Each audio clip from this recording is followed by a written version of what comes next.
trip, place, come on. Atta boy, sit. Good boy.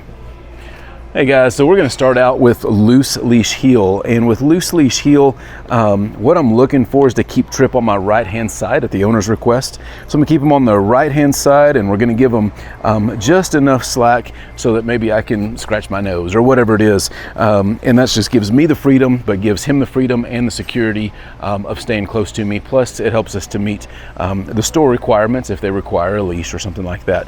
So right now I have him up on place. We're going to call him into a heel, trip, heel, atta boy, heel, good. Right here, trip, trip, good. So you see as he comes in next to me here, we're going to have this slack. This is called the J loop, and so that's what we want to see. I like him to stay right here next to me about where he's at. If he gets a little too far in front, I'm going to start stimulating. Sit, trip, sit, good. So for Trip, when I say I'm stimulating, he's at a 4. Now, what I'm looking for with the 4 is the first time that I click it, I don't want to see any reaction. Thank you. I don't want to see any reaction physically, but I'd like to see compliance.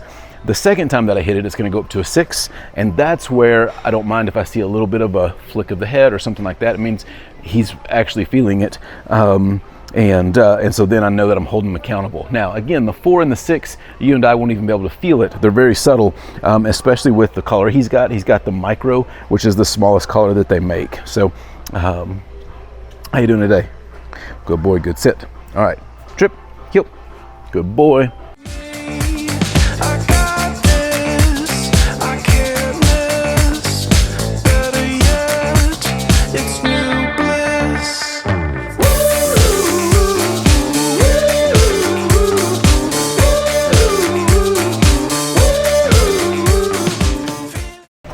Trip, place.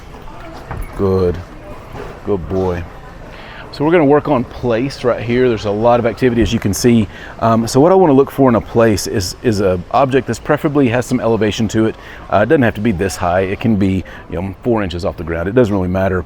But the important thing here is that we've got clearly defined boundaries, so that he knows that this is kind of the area that I want him to be in.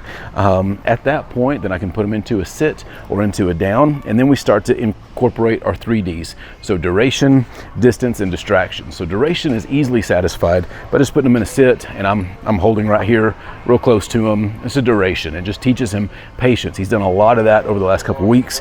The next thing is going to be that distance, so where I can step away from him, and that's going to add a distraction to it, but it's also going to allow for distractions to take place. So if I were to step away, reiterate to him to place and sit. Good boy.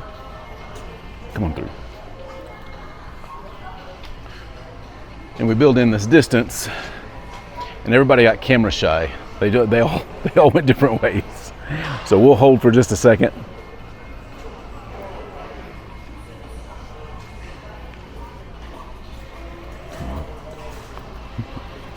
Oh, you're good. Come on through. It's part of it. Good boy. Good boy. Good place. Good sit. Good boy. Good. Did a great job there with some distractions. So what we want to do to get him off of that is one of two things. I can call him to me in a come into a sit, or I can release him with a break and reward him for good behavior. So right now, let's demonstrate the come. Trip, come. Good, sit. Yes, great job. So at this point, let's transition to off leash. Now on off leash heel, it's the same thing. I want to be a little bit more strict on where I have him on my placement, so I'm going to keep him real close to me, but I'm also going to be using the e-collar a little bit more because I have no other way to control him outside of verbally. So with that, follow along. Let's see how he does. Trip, heel. Atta boy, come on. Good heel.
Atta boy. Sit.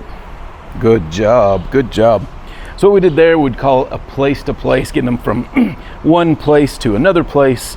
Pretty straightforward. All in all, this dog has done remarkably well. He heels well. He'll hold his place or sit or down with distance, duration, distractions, all the things. One of the top complaints coming into it was the way that he played with children and with other dogs. He's real growly.